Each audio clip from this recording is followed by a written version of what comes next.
Georgie's gorgeous gifts, so fine.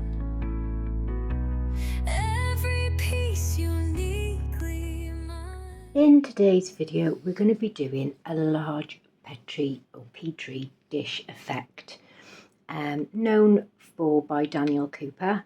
I will link his channel down below because he is an absolutely fabulous artist. Now, I've never actually done this in a large coaster. I've only ever done it in small pieces. So I've mixed up 240 mils, which is about 8 fluid ounces, for those of you who use ounces. So let's see if I can get it to work in these large coasters. After mixing well, I'm just popping it into my Resiners airless resin bubble remover machine, which is absolutely fantastic. I could watch this forever. It works on the basis that it creates a vacuum and sucks all the air out, which then in turn creates loads of bubbles in the resin and then takes them out. After 9 minutes, I've taken it out and you can see this is crystal clear. There's 1 or 2 bubbles on the top, which either pops on their own if you leave it to degas for a further 5 minutes, or you can pop them with a stick just like I have, or you can use alcohol. So isopropyl alcohol, if you give it a quick squirt, that will get rid of all the top layer of bubbles. But I'm not a lover of alcohol because sometimes it can leave like a film across the top. So I'm only going to pour these halfway. These do take about 150 ml per coaster, but because they're really deep, they should work well for the Petri effect. I'm hoping I've got enough for all 4 coasters. If not, I'll have to mix some more up.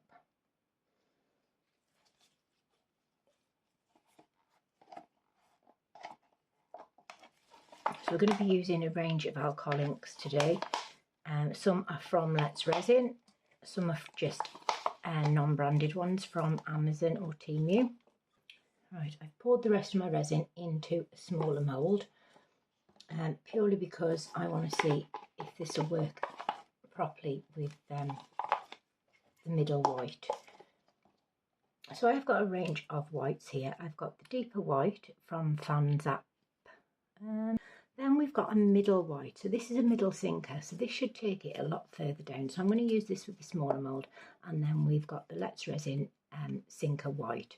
Now the reason it's in this bottle is because it's easier to pop into the mould, and I've got more control and definition because I buy the big bottles. Now inside this is a little ball bearing. Now the reason for that is because the pigment will sink and stay in the bottom, so you really need to make sure that you give it a really good shake before you use it. And that's the same with the alcohol inks. I'm terrible for not shaking them before I use them. So just give them all a quick shake. The pigment in the colour ones, not so much, but the white is terrible for sitting on the bottom. So the ball bearing helps that to move about the bottle. So after giving my alcohol inks a good shake, I started off with like a turquoisey kind of green from Let's Resin. Then I went in with a purple. So I thought those colours will be fine, they won't muddy. Then I went in with a barrier colour, which is the yellow. And so far so good, they weren't muddying. Now I think this is where I went wrong.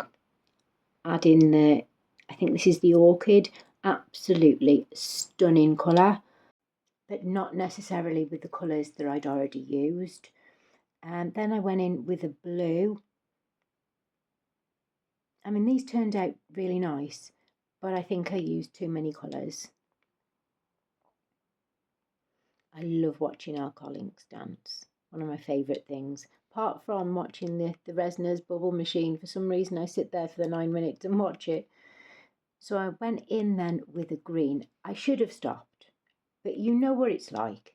You keep going because there was a little bit of negative space here, and then I know it pulls into the centre. I mean, them colours are absolutely stunning if it stayed like that. So I'm going in with the sinker white from Let's Resin, and I'm just popping 1 drop over each of the colours. And I'm doing that on both coasters. So you can see it's spreading all across the top and just covering those colours. The idea with a sinker white is that it catches onto the colour and pulls it down into the resin. Now this will not work with white alcohol ink. It has to be a sinker. For this one, this is where I'm using the medium sinker. So I just put in as many drops around the edge, but you can see it's a lot less pigmented than the Let's Resin one. The idea with the middle sinking white is that it pulls it down even further. It's supposed to be into the middle of the piece. It's supposed to be being the operative word. So while I do that, I'm going to leave you with this. I could watch this forever. Alcohol inks dancing. Absolutely stunning. It's like loads of little ballerinas all floating about. So I am going to leave these for a bit and then come back and do the famous stir. So it's been about 45 minutes and I have swirled the little ones. So we're just going to do these ones. So I am going to use my cocktail stick. Now when you're using a tool to do this technique, be really careful not to use anything sharp, or at least if you are, not touching the bottom of the mould, because it will scratch the bottom of your mould. With this technique you only need to go a little way down, probably about halfway, and I'm stirring from the outside into the middle to drag all the colours through. After each one I am cleaning off my cocktail stick as to not to contaminate the next one, and I'm doing the same with this one from the outside.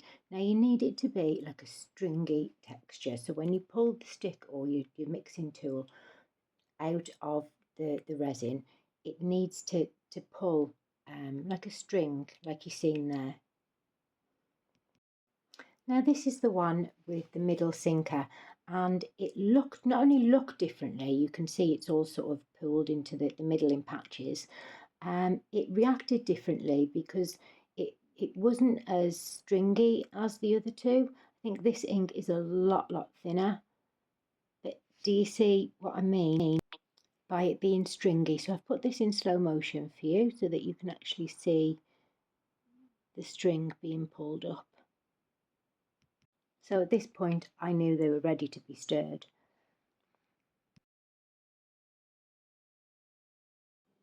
Right, so I'm just going to leave these and then come back to them when they are cured. So I pop them on my heat mat after about an hour and then waited for them to fully cure.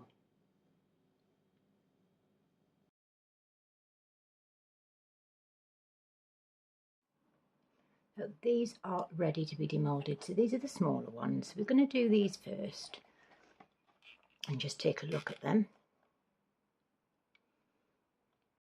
Now I already knew that they'd muddied slightly.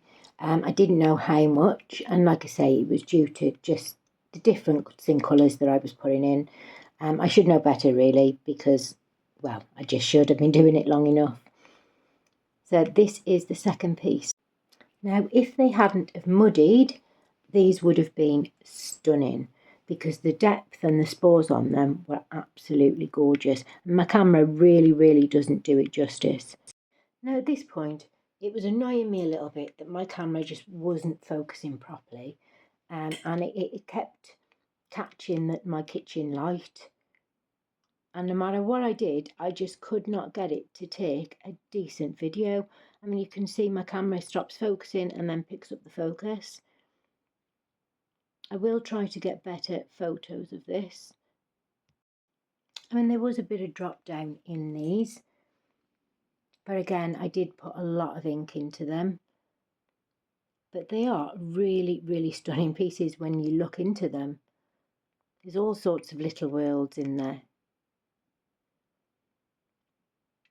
Like I said, my camera really isn't doing it justice. So I'll have to try and pick up angles that'll work. Now these were just 2 extra pieces, purely because I forgot that I'd even filled them with the clear resin. So I didn't put the inks on them until some time later. So they were no good anyway. Now for the main pieces. So they are still a little bit bendy. This one here is the deeper white in the bottom corner. Now I really didn't know what to think about these ones. So this was the Let's Resin one. Now we have got a bit of drop down, a bit of sinkage with the white, but do you know what? I actually do quite like them.